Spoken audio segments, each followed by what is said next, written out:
আসসালামু আলাইকুম। প্রিয় দর্শক, অন্য মঞ্চের আলোচনায় আপনাদের সকলকে আমন্ত্রণ জানাচ্ছি। সম্মানিত দর্শক, আরেকটি গণঅভ্যুত্থান ঘটানো হবে বা আরেকটি গণঅভ্যুত্থান অনিবার্য হয়ে পড়েছে। আমরা আমাদের বিষয়গুলো রাজপথে নিষ্পত্তি করব। এই সরকার কয়দিন থাকবে? আওয়ামী লীগ তো পালিয়ে ভারতে যেতে পেরেছে, আপনারা পালাবেন কোথায়? আপনাদের তো পালানোর জায়গা নেই। অথবা যে লন্ডন থেকে এসেছেন সেই লন্ডনে আবার আপনাকে চলে যেতে হবে। ব্যাগেজ এগুলো সব গুছিয়ে রাখুন। আচ্ছা বলেন তো, এই কথাগুলো কি আমার, না এই কথাগুলো কেউ না কেউ সমস্বরে অনেকগুলো কণ্ঠ একত্র করে বাংলার আকাশ বাতাস কাঁপিয়ে এই যে নতুন একটি সরকার এলো, আজকের এই ভিডিও যখন করছি তখন সবে মাত্র 70 দিন হয়েছে, 2 মাস 10 দিন। তো এই অল্প সময়ের মধ্যে কারা এই কথাগুলো বলছে প্রকাশ্যে, রাজপথে এবং অন্যান্য জায়গাতে? এইগুলো একটা সমীকরণ। 2 নম্বর হলো যে এই সরকারের পরিচয় কি? এটা কি বিএনপি সরকার, নাকি বিএনপির যে একটা জোট আছে সেই জোটের সরকার? এখানে কি বিএনপি ছাড়া অন্য কোনো দলের নাম আপনারা বলতে পারেন যেটাকে ইতিপূর্বে যেমন দেখা গেল মহাজোটের সরকার বলা হতো বা বিএনপি জামাত জোটের সরকার বলা হতো? তো সেই রকম কোনো পরিচয় আছে কিনা? পরিচয় নেই। এখানে জুনায়েদ সাকি, নুরুল হক নুরু, তারা যে এই সরকারের সাথে আছে, মানে আপনি বুঝতেই পারবেন না যে তারা ভিন্ন একটা দল থেকে এসে জোট করেছেন। অ্যাজ ইট ইজ মনে হয় তারা বিএনপির একেবারে আপনজন, ইভেন বেটার দেন বিএনপি। তাদের কথাবার্তা, আচার আচরণ, ইভেন আন্দালি প্রমাণ পার্থ, মানে পার্থের একটা দল আছে, ছোট হোক বড় হোক এটা তো দল। নুরুর একটা দল আছে, সেটা ছোট হোক বড় হোক। জুনায়েদ সাকির একটা দল আছে, আর অন্যদিকে ববি হাজ্জাজ, তারা তো নিজেদের দল। তারপরে সেলিম সাহেব, সাদাত হোসেন সেলিম, তার যে একটা দল এলডিপি, এগুলো সব তারা ব্যান করেছেন, মানে বন্ধ করে ভ্যানিশ করে দিয়ে বিএনপিতে যোগদান করেছেন। আরো একজন আছেন রেদওয়ান আহমেদ, তিনি তো বিএনপিতে যোগদান করেছেন। ফলে আসলে এই জোটটি মূলত এখন আর জোট হিসেবে নয়, এটা বিএনপি এবং গং, বিএনপি অ্যান্ড গং, তাদের সমমনা যারা লোক আছেন, আমরা এই কথাগুলো বলে থাকি, যাদের সঙ্গে রক্তের সম্পর্ক, তারপরে একত্রে তারা কাজ করে। জাস্ট অনেকটা গ্যাং হিসেবে নেতিবাচক অর্থে এটা ব্যবহৃত হলেও আইনের ভাষায় এটাকে বলা হয় বিএনপি অ্যান্ড গং।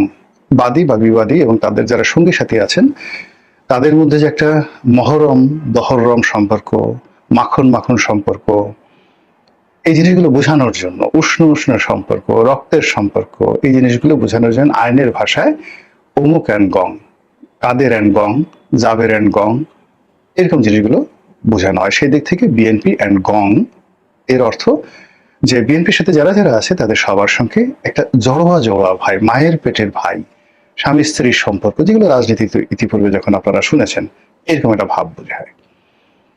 এবার বিরোধী দলে আসেন। বিরোধী দলের মধ্যে একটা জোট হয়েছে। সেই জোটগুলোর মধ্যে আপনি কাদেরকে কাদেরকে চিনেন? এখানে দুটো জোট, অর্থাৎ সরকারের একটা জোট আর বিরোধী দলের একটা জোট। বিরোধী দলের যে জোট আছে ওটাও কিন্তু সরকারের মতোই। এখানে এনসিপি আছে, জামাত আছে, আর কে কে আছে আমি তাদের নাম জানি না। 11 দলীয় জোট বলা হচ্ছে, কিন্তু অন্য যে দলগুলো আছে আমি তার নাম একটার নাম জানি না। কিন্তু এনসিপি কে কি আপনার মনে হয় যে এটি জামাত নয়? বা জামাতকে মনে হয় যে তারা এনসিপির অভিভাবক নন, এরকম কি মনে হয় আপনার? ইট মিনস এখানে যে 11টি দল আছে, এই 11টি দল মনে হচ্ছে যে তারা একই মায়ের পেটে ভাই, অর্থাৎ জামাত অ্যান্ড গং। অথবা আপনি যদি এনসিপি কে ভালোবাসেন তাহলে এনসিপি কে আগে আনেন, তাহলে এনসিপি অ্যান্ড গং, বিএনপি অ্যান্ড গং versus Jamaat or NCP and গং, এই হলো আপাতত দৃশ্যমান পরিচয়। আচ্ছা, এখন এরা কি তলে তলে সমঝোতা করে ক্ষমতা এসেছে? এটা আপনি আমি বলছি না, ওই পার্লামেন্টে যারা সংসদ সদস্য তাদের মধ্যে অনেকেই বলছেন যে এরা হলো আমি এবং মামু। আমি এবং মামুদের যে একটা সমঝোতা, সেই সমঝোতাটা কেমন হতে পারে? আগে যেমন একটা আমরা শুনেছি গৃহপালিত বিরোধী দল। গৃহপালিত বিরোধী দলের উদ্ভাবক জনাব হুসাইন মোহাম্মদ এরশাদ, প্রয়াত প্রেসিডেন্ট। আর এই গৃহপালিত বিরোধী দলের জনক একজন হল উদ্ভাবক, যিনি আবিষ্কার করেছেন, ইনভেন্টেড, জনাব হুসেন মোহাম্মদ এরশাদ। আর এটার যে একটা থিওরি, অনেকগুলো ৮০-৯০টা দলকে একত্র করে, এখন যেমন 11টা দল আছে, এরকম ৮০-৯০টা দলকে একত্র করে বাংলাদেশের প্রথম বিরোধী দলীয় যে নেতা বা বিরোধী দল, এটার যে জনক, ফাদার, পিতা, তিনি হলেন জনাব আসম আব্দুর রব। জাসদের একাংশে সভাপতি ছিলেন বা সাধারণ সম্পাদক ছিলেন, কিন্তু উনি আসলে জাসদ বই ব্যাপার নয়, বাংলাদেশের কিংবদন্তির ছাত্রনেতা, মুক্তিযুদ্ধের ইতিহাস সৃষ্টিকারী একজন নেতা, যার যে বর্ণাঢ্য ইতিহাস, সেই ইতিহাস বাংলার রয়্যাল বেঙ্গল টাইগার, সেই ইতিহাস বাংলার সিংহ, সেই ইতিহাস বাংলার শেরে বাংলা। মানে আপনি যা কিছুই বলেন না কেন, আসম আব্দুর রব একটা ইতিহাস। তো সেই ইতিহাসের মহানায়ককে একটা প্যাকেটের মধ্যে ঢুকিয়ে হুসেন মোহাম্মদ এরশাদ তার গৃহপালিত বিরোধী দলীয় নেতা বানাতে পেরেছিলেন, অথবা নেতা নিজে, তিনি তার সেই জঙ্গল ছেড়ে, বাঘের হুঙ্কার ছেড়ে, তিনি সার্কাস্টিক, সার্কাসের বাঘ, লক্ষণ দাস যে সার্কাস অ্যান্ড কোম্পানি ছিল, সেই সার্কাসের বাঘ হওয়ার জন্য তিনি স্বেচ্ছায় খাঁচায় ঢুকেছেন। তার সঙ্গে যারা খেলেছে তাদেরকে তিনি হা করে দিয়েছেন, যারা মুখের মধ্যে হাত ঢুকানো যায় তাদেরকে তিনি অনুমতি দিয়েছেন, বা তাদেরকে তিনি বলছেন যে আমি খেলবো, আমার পিঠে তুমি চলো, আমি কিচ্ছু বলবো না, আমার নখ নেই, দাঁত নেই, ইত্যাদি সবকিছু। মানে অ্যাজ এ হোল বাংলাদেশের ইতিহাসে গৃহপালিত বিরোধী দল এবং বিরোধী দলের জনক জনাব হুসেন মোহাম্মদ এরশাদ এবং আসম আব্দুর রব কিংবদন্তি হয়ে আছেন, other than any of the history. যেমন ওনার ছাত্র রাজনীতির হিস্ট্রি কিংবদন্তি, এরশাদ সামরিক শাসক, স্বৈর শাসক, ইটস এ হিস্ট্রি। কিন্তু উনি যে একটা পার্লামেন্ট তৈরি করেছেন, সেই পার্লামেন্টে যে একটা গৃহপালিত বিরোধী দল তৈরি করেছেন, এটা লিজেন্ড হয়ে আছেন। এর কারণ হলো যে আমরা পরবর্তীতে সবাই ওনার এই পদাঙ্ক অনুসরণ করেছেন। সেই অর্থে গৃহপালিত বিরোধী দলের একটা পার্লামেন্ট হয়, সেই পার্লামেন্টের জনক আবার হুসেন মোহাম্মদ এরশাদ, সংসদীয় রাজনীতির জনক হুসাইন মোহাম্মদ এরশাদ। এবং সেটাকে যারা পরবর্তীতে অনুসরণ করেছেন, তারা আসলে এরশাদকে মানস পিতা, এরশাদকে তাদের ফাদার, সেই হিসেবে তারা স্বীকৃতি দিয়ে এরশাদের অনুসৃত যে বৈজ্ঞানিক পদ্ধতি, সেটা তারা অনুসরণ করেছেন। তো সেই দিক থেকে এরশাদ সাহেবের যে পার্লামেন্ট, অষ্টআশির পার্লামেন্ট, এটার যে তর্জন ছিল, গর্জন ছিল, এটা একদিকে আমি তো বললাম যে একদিকে হুসেন মোহাম্মদ এরশাদ, আপনি তাকে যদি মানে যাকে বলা হয় জুলিয়াস সিজার হিসেবে তুলনা করতে পারেন, সেই তুলনায় সেই যে তাকে সার্কাসের বাঘ হিসেবে আসম আব্দুর রবকে তুলনা করতে পারেন। কিন্তু পরবর্তীতে যে 2014 সনের বিনা ভোটে নির্বাচনের মাধ্যমে 14, 18 এবং 16 মানে 24, এই তিনটি যে নির্বাচন, এই তিনটি নির্বাচনে গৃহপালিত বিরোধী দল শুধু একটা ছিল না, এটাকে প্রজনন ঘটিয়ে, এটিকে যাকে বলা হয় আরো এর বংশ বিস্তার করে একাধিক গৃহপালিত বিরোধী দল বানানো হয়েছিল। এবং সেটা জেনাতেন লোক নয়। আপনি চিন্তা করুন, এরশাদ সাহেব তো ছিলেনই, এরশাদ সাহেবের তিনটা গ্রুপ, এরশাদ সাহেব, তার স্ত্রী, তারপরে তার ভাই, এই তিনটা গ্রুপকে তিনটি বিরোধী দলের সাবসেকশন, সেকশন অ্যান্ড সাবসেকশন ধরতে পারেন। এরপর আপনি ধরেন ওয়ার্কার্স পার্টি, সেখানের আবার দুটো সাবসেকশন, একটা হলো ফজল হোসেন বাদশাহ আর একটা হলো রাশেদ খান মেনন। এরপরে ধরুন ইনু সাহেব, হাসানুল হক ইনু, তারও দুটো গ্রুপ, তিনি একটা গ্রুপের নেতৃত্ব দিতেন, আর একটা গ্রুপ সেই ছিলেন মইনুদ্দিন খান বাদল।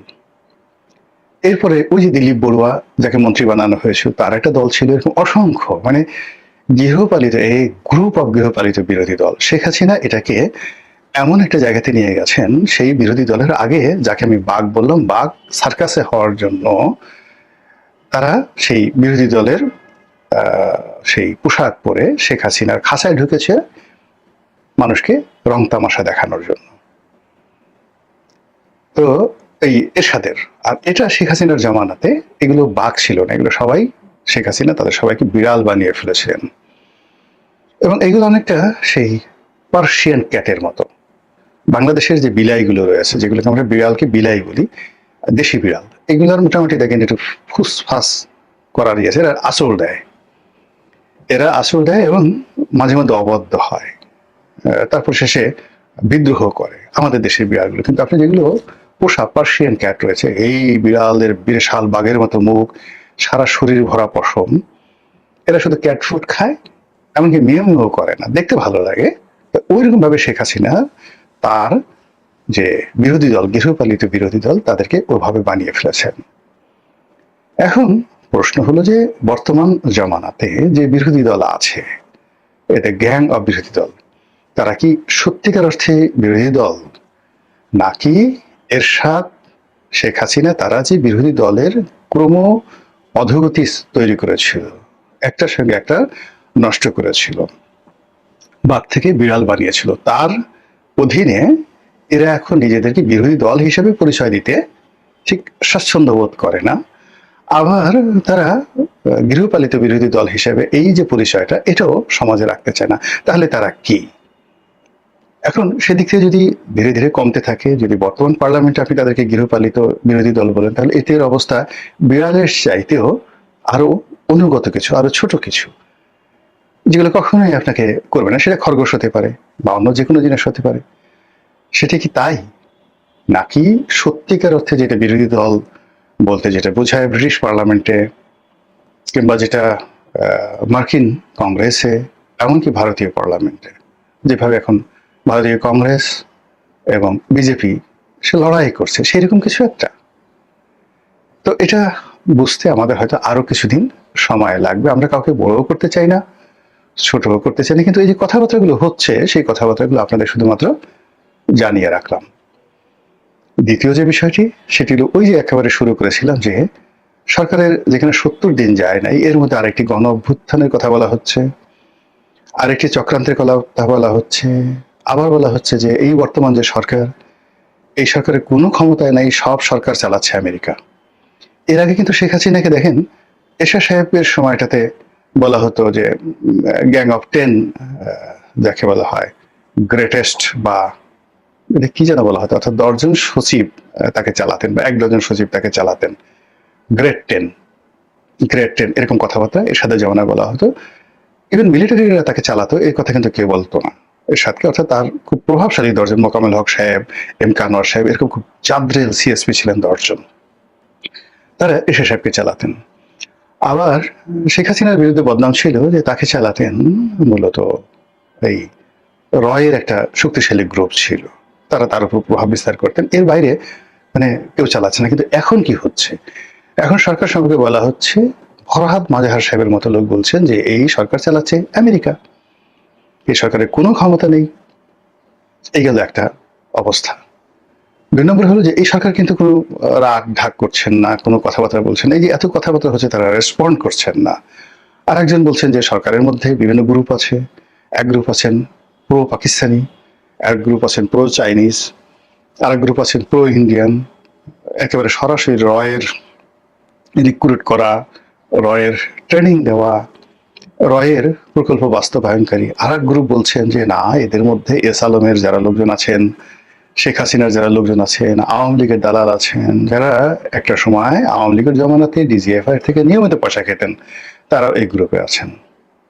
তো এই যে একটা হ্যাফহ্যাজার্ড অবস্থা চলছে, এরই মধ্যে আবার সেই মার্কিন ডিপ স্টেট, আবার ডক্টর ইউনূসের কথা, আবার সেই গণ অভ্যুত্থানের কথা, আবার আরেকটি বিপ্লবের কথা, আবার নতুন বস্ত্রমন্ত্রের কথা, আবার এনসিপির তর্জন গর্জন, সব মিলিয়ে আমাদের যে রাজনীতির আকাশটা পরিষ্কার নয়, আকাশটা অন্ধকার, ভীষণ রকম অন্ধকার। সেই অন্ধকারের মধ্যে আপনি কি কোনো আলোর ঝলকানি দেখতে পাচ্ছেন? সেটা কি বজ্রপাত, সেটা কি বিদ্যুতের চমক, নাকি কোনো সপ্তর্ষি অথবা চন্দ্র, সূর্য বা অন্য কোনো বড় কোনো তারকার আলো?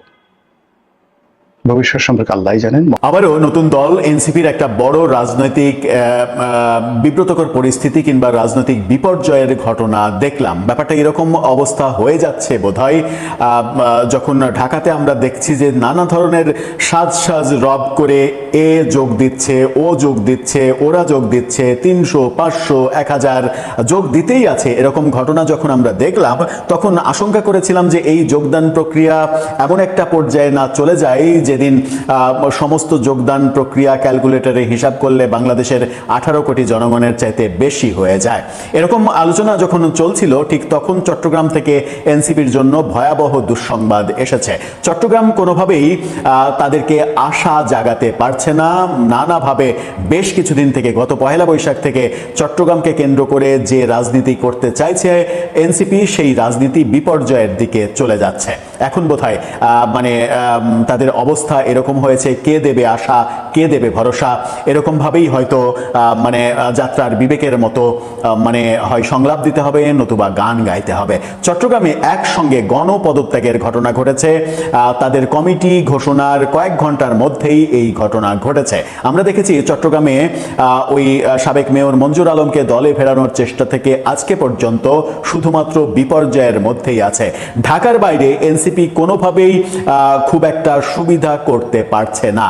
এর কারণ কি? চলুন একটু জেনে দেখি চট্টগ্রামে কি ঘটলো, কেন ঘটলো। থাকবেন দর্শক। বলছিলাম চট্টগ্রাম থেকে কোনোভাবেই এনসিপি ভালো খবর আনতে পারছে না। গত পহেলা বৈশাখে হাসনাত আব্দুল্লাহকে দেখেছিলাম ছুটে যেতে চট্টগ্রামের আওয়ামী লীগ নেতা মঞ্জুর আলমের বাসায়, যিনি একসময় বিএনপি করতেন, বিএনপির হয়ে মেয়র ছিলেন, পরবর্তীতে আওয়ামী লীগে যোগ দেন, আওয়ামী লীগের হয়ে নির্বাচন করতে চেয়েছেন কিন্তু টিকিট পাননি। আওয়ামী লীগের দোসর হাসনাত আব্দুল্লাহর কাছে তখন ভালো হয়ে গিয়েছিল, কারণ তাকে দলে ফেরাতে হবে। কিন্তু দলে ফেরানোর সমস্ত চেষ্টা ভেস্তে যায়। মঞ্জুর আলম একসময় দেখা যায় যে তিনি ফোন বন্ধ করে বাড়ি থেকে অন্য জায়গায় গিয়ে থাকা শুরু করেন, যেন এনসিপির এই ফোনের বিরক্তি থেকে বাঁচা যায়। তাকে জোর করে দলে ফেরানো হচ্ছিল, এরকম বক্তব্য তার আত্মীয় স্বজনরা দিয়েছেন। মঞ্জুর আলমকে নিয়ে চট্টগ্রামের কমিটি গঠন করার কথা ছিল, চট্টগ্রামের দায়িত্ব মঞ্জুর আলমকে দেওয়ার কথা ছিল, কিন্তু সেই অনুষ্ঠানেও মঞ্জুর আলম যোগ দেননি। পরবর্তীতে সেখানে সম্মেলন হয় এবং সম্মেলন পরবর্তীতে যে কমিটি ঘোষণা করা হয় সেই কমিটির 22 জন নেতাকর্মী একযোগে পদত্যাগ করেছেন। যুগান্তরের এই রিপোর্টটা দেখে নিন। সেখানে বলা হচ্ছে এনসিপির 22 নেতাকর্মীর একযোগে পদত্যাগ, সেখানে মূল নেতা পর্যন্ত পদত্যাগ করেছেন। আহ্বায়ক কমিটি সদ্য ঘোষিত আহ্বায়ক কমিটি থেকে একযোগে 22 নেতাকর্মী পদত্যাগ করেছেন। তাদের মধ্যে একাধিক যুগ্ম আহ্বায়ক, যুগ্ম সদস্য সচিব, সহ সাংগঠনিক সম্পাদক ও সদস্য রয়েছেন। যুগ্ম আহ্বায়ক এবং আহ্বায়কের সদস্য সচিব বাদ দিয়ে তার পরের স্তরের নেতারা এখানে রয়েছেন। আজকে সকালে পদত্যাগের বিষয়টি নিশ্চিত করেছেন বর্তমান কমিটির দপ্তর সম্পাদক মোহাম্মদ রাফসান জানি রিয়াজ। মীর মোহাম্মদ শোয়েবকে আহ্বায়ক এবং আরিফ মঈনুদ্দিনকে সদস্য সচিব করে গতকালকেই এই কমিটি ঘোষণা করা হয়েছিল। 168 সদস্যের কমিটি। এই কমিটি ঘোষণার কয়েক ঘন্টা পরে আজকে সকালে এই 22 জনের একসাথে পদত্যাগের ঘটনাটা আমরা দেখলাম। তার গতকালকে প্রকাশিত হওয়ার পরে একদিনও কিন্তু সময় নেননি, তারা পদত্যাগ করেছেন। পদত্যাগী নেতাদের অভিযোগ, কমিটিতে অযোগ্য ও বিতর্কিত ব্যক্তিদের গুরুত্বপূর্ণ পদে রাখা হয়েছে। পাশাপাশি কয়েকজন দায়িত্বশীল নেতার বিরুদ্ধে চাঁদাবাজি, টাকার বিনিময়ে পদ বাণিজ্য, নারী কেলেঙ্কারি ও মামলা বাণিজ্যের মাধ্যমে অর্থ উপার্জনের মতো গুরুতর অভিযোগ তুলেছেন তারা। এই দৃশ্য কিন্তু আমরা দেখছি সারা দেশে, বিভিন্নভাবে দেখছি। যাদের বিরুদ্ধে প্রচুর অভিযোগ রয়েছে তাদের শাস্তির ব্যাপারে কিংবা তাদের বিরুদ্ধে কোনো ধরনের কোনো পদক্ষেপ নেওয়ার ব্যাপারে এনসিপির এক ধরনের অভিযোগ রয়েছে, অনীহা রয়েছে। এবং এনসিপির কেন্দ্রীয় একেবারে বড় নেতা বিরুদ্ধে নারী কেলেঙ্কারির যে অভিযোগ উঠেছিল সেটার ব্যাপারেও এনসিপি কোনো ধরনের কোনো ব্যবস্থা নেয়নি। এই ব্যাপারেও আমরা দেখেছি। চাঁদাবাজির ঘটনা তো বহু ঘটেছে, কিন্তু কোনো দৃশ্যমান পদক্ষেপ আমরা দেখিনি। পদত্যাগী দপ্তর সম্পাদক রাফসান জানি রিয়াজ বলেছেন, দলের জন্য যারা নিবেদিত প্রাণ ও ত্যাগী তাদের মূল্যায়ন করা হয়নি। এখনই যদি এই ব্যাপার আসে যে মূল্যায়ন করা হয়নি, তাহলে বিএনপি আওয়ামী লীগের রাজনীতি থেকে আলাদা কি হলো, নতুন রাজনৈতিক বন্দোবস্ত কি হলো? যদি সঠিক লোক, যোগ্য লোককে এনসিপিও মূল্যায়ন না করে, যদি চাঁদাবাজ, নারী কেলেঙ্কারি, মামলা ব্যবসা, দুর্নীতিবাজ, এই কর্মকাণ্ডের সঙ্গে যারা জড়িত তাদেরকেই যদি নেতা বানানো হয়, কি বলছেন তিনি বলছেন আমরা এই কমিটির পুনর্মূল্যায়ন চাই, আমরা কেন্দ্রীয় আহ্বায়ক নাহিদ ইসলামকে বিষয়টি জানাবো। পদত্যাগ করা সহ সাংগঠনিক সম্পাদক হাজ্জাতুল ইসলাম সাহিদ তিনি বলেছেন, আদর্শ, নৈতিকতা ও স্বচ্ছ রাজনৈতিক চর্চার প্রত্যাশা থেকে আমরা এনসিপির রাজনীতির সঙ্গে যুক্ত হয়েছিলাম, কিন্তু সাম্প্রতিক কমিটি গঠন ও বিভিন্ন অনৈতিক কর্মকাণ্ডে আমরা হতাশ। মানে এনসিপির অনৈতিক কর্মকাণ্ডে তারা হতাশ। রাজনৈতিক সংগঠনে দুর্নীতি ও ব্যক্তি স্বার্থের চর্চা গ্রহণযোগ্য নয়, একেবারে স্পষ্ট দুর্নীতির অভিযোগ। ভবিষ্যতেও তারা জনস্বার্থ, ন্যায় বিচার ও স্বচ্ছ রাজনৈতিক সংস্কৃতির পক্ষে কাজ করবেন। পদত্যাগকারী নেতাদের মধ্যে রয়েছেন এহসানুল হক যুগ্ম আহ্বায়ক, কামরুল কায়েস যুগ্ম আহ্বায়ক, সোহরাব চৌধুরী যুগ্ম আহ্বায়ক, হামিদুল ইসলাম যুগ্ম সদস্য সচিব, বদিউল আলম যুগ্ম সদস্য সচিব, মোহাম্মদ সারোয়ার আলম যুগ্ম সদস্য সচিব, ইকবাল মাসুদ যুগ্ম সদস্য সচিব, রফিকুল ইসলাম সিনিয়র সাংগঠনিক সম্পাদক, ডাক্তার মাহতাব আহমেদ সহ সাংগঠনিক সম্পাদক, হাজ্জাতুল ইসলাম সাইদ সহ সাংগঠনিক সম্পাদক, সাদমানুর রহমান চৌধুরী সহ সাংগঠনিক সম্পাদক, সুফি মোহাম্মদ মিনহাজ সহ সাংগঠনিক সম্পাদক, কারিউল মাওলা, মোহাম্মদ আকরাম হোসেন, মোশাররফ হোসেন রবিন, নুরুল আফসার সাইদ, মোস্তফা রাশেদ আজগর, এরা সবাই সহ সাংগঠনিক সম্পাদক। এছাড়া দপ্তর সম্পাদক হচ্ছে রাফসানজানি রিয়াজ, নুরুদ্দিন সমাজ কল্যাণ সম্পাদক, বেলাল হোসেন সহ প্রচার ও প্রকাশনা সম্পাদক, ওমর সাইদ, তাহাজিব চৌধুরী, এই দুইজন হচ্ছে সদস্য। মানে 22 জনের মধ্যে 2 জন কমিটির সদস্য আর 20 জনই বেশ বড় বড় নেতা, বড় বড় জায়গা থেকে পদত্যাগ করেছেন। এই ঘটনা এবং তাদের বক্তব্য যে এনসিপি দুর্নীতি দের নেতা বানিয়েছে, নারী কেলেঙ্কারি, চাঁদাবাজি, মামলা ব্যবসা, এরকম অভিযোগ যাদের বিরুদ্ধে রয়েছে তাদেরকে নেতা বানিয়েছে, এবং এনসিপির দলীয় দুর্নীতির বিরুদ্ধে কোনো ধরনের অবস্থান না নেওয়ার ব্যাপারেও তারা সোচ্চার হচ্ছে। এটা এনসিপির রাজনীতির জন্য চরম বিপর্যয়কর। এরকম অভিযোগ যদি তাদের নেতাকর্মীরাই করেন এবং সেই অভিযোগ করে তারা যদি এরকম গণপদত্যাগ করেন, তাহলে আমাদের কাছে যে মেসেজটা আসে সেটা হচ্ছে নতুন রাজনৈতিক বন্দোবস্ত দেওয়ার নামে এনসিপি মূলত পুরোনা যে সন্ত্রাসবাদ এবং দুর্নীতিবাজদের রাজনীতিতে পৃষ্ঠপোষকতা দেওয়া যে রেওয়াজ, সেই রেওয়াজ থেকে বের হতে পারেনি এক চুলো। দর্শক, আপনার মন্তব্য জানিয়ে লিখতে পারেন আমাদের কমেন্ট বক্সে।